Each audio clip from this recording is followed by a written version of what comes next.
ജീവിതത്തിൽ ഞാൻ ഇത്രയധികം സന്തോഷിച്ച ഒരു ദിവസം ഉണ്ടായിട്ടുണ്ടെന്നുള്ള കാര്യം സംശയം. എത്ര നാളായടാ ആ പൈസയ്ക്ക് വേണ്ടി ഓഫീസുകൾ മുഴുവൻ കയറി നടക്കുന്നു. അതൊരു സമയത്ത് വേണ്ടാന്ന് വെച്ചാലൊന്ന് ദിവസം വരെ ഉണ്ടായിട്ടുണ്ട്. ഒക്കെ അനഘയുടെ അഖിലയുടെയും ഭാഗ്യ. അവരുടെ കല്യാണം ഇങ്ങനെ തൊട്ടടുത്ത് എത്തി നിൽക്കുമ്പോ തന്നെ ആ പൈസ കിട്ടിയത് അതുകൊണ്ടാ.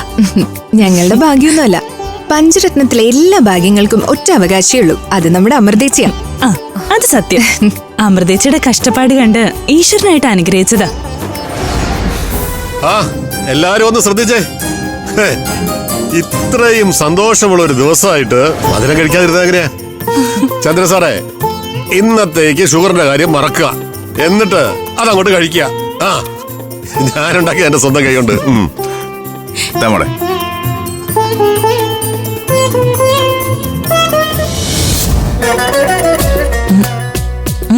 സൂപ്പർ. കൃഷ്ണേട്ടന്റെ കൈപ്പുണ്യമാണ് കൈപ്പുണ്യം. ഇതിന്റെ ബാക്കി അടുക്കളയിൽ ഉണ്ടാവുമല്ലോ അല്ലേ? എത്ര വേണമെങ്കിലും ഉണ്ട്. മോള് ധൈര്യമായിട്ട് കുടിച്ചോ.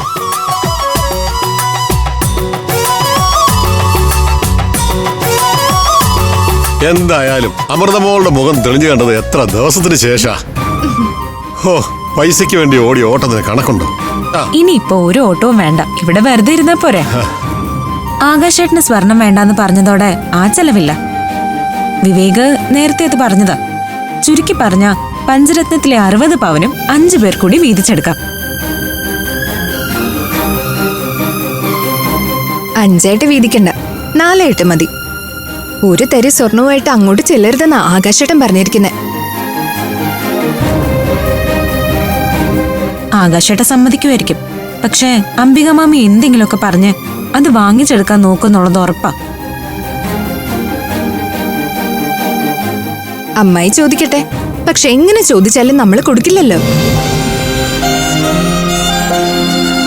കേസ് കൊടുക്കുമെന്ന് പറഞ്ഞതോടെ ഒന്ന് പേടിച്ചിട്ടുണ്ട് അമ്മായി. ഞാനൊരു കാര്യം പറഞ്ഞാ നിങ്ങൾ എതിരൊന്നും പറയരുത്. ഇവിടെ ഇരിക്കുന്ന 60 പവൻ നിങ്ങളുടെ അമ്മയുടെ സ്വർണം, പിന്നെ പഞ്ചരത്നത്തിലൂടെ സമ്പാദിച്ചതും.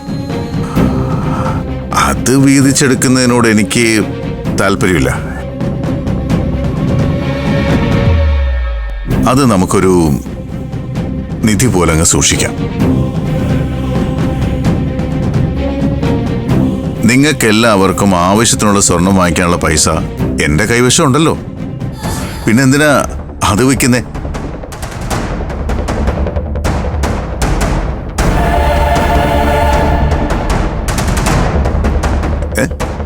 എന്താ ആരൊന്നും മിണ്ടാത്തെ? അച്ഛൻ പറഞ്ഞത് അതിന്റെ ശരി. ഇത്രയും കാലം നമ്മളത് സൂക്ഷിച്ചു വെച്ചതല്ലേ. അതങ്ങനെ 60 പവനായിട്ടിരിക്കുന്നത് അതിന്റെ ശരി. പഞ്ചരത്നത്തിലെ എല്ലാവരുടെയും പൊതു സ്വത്തായിട്ട്. എനിക്കല്ലെങ്കിൽ തന്നെ സ്വർണത്തോട് ഒരു താല്പര്യവുമില്ല. പണി പോലീസിലല്ലേ. ആഭരണങ്ങളുണ്ടെങ്കിലും അത് ഇടാനുള്ള അവസരം കിട്ടില്ല. എന്റെ കാര്യം അങ്ങനെ തന്നെയാ. അച്ഛൻ പറഞ്ഞതാ ശരി. ആ സ്വർണം ഇവിടെ തന്നെ ഇരിക്കട്ടെ. യെസ്. സ്വർണം അങ്ങനെ വെറുതെ ഇരിക്കുന്നത് എന്തിനാ? അത്യാവശ്യ ആഭരണങ്ങൾ നിങ്ങൾക്കൊക്കെ ആവുമല്ലോ. അച്ഛന്റെ പൈസ ബാങ്കിൽ കിടക്കട്ടെ. ഇനി ആവശ്യങ്ങളൊക്കെ വരില്ലേ? അമൃതീച്ചിയുടെ കല്യാണം ഇനി താമസിപ്പിക്കാൻ പറ്റുമോ? പിന്നെ ഇവരെ കെട്ടിച്ചു വിടണം, അതിനൊക്കെ പൈസ വേണ്ടേ? അതപ്പോഴല്ലേ. അപ്പൊ നോക്കാന്നേ. ഇതിപ്പോ ഈ സ്വർണം എടുക്കണ്ട, ഏതെങ്കിലും ബാങ്ക് ലോക്കറിൽ വെക്കാം. കൃഷ്ണ, പായസം അസലായി. പൈസ കിട്ടിയതിന്റെ സന്തോഷത്തിന് കൂടെ പായസത്തിന് മധുരം കൂടി ആയപ്പോ ഇരട്ടി മധുരമായി അല്ലേ മോളെ?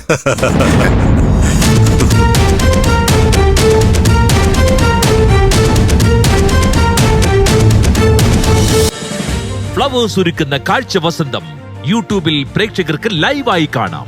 ഫ്ലവേഴ്സ് കോമഡിയിൽ ജോയിൻ ചെയ്യൂ, ആസ്വദിക്കൂ.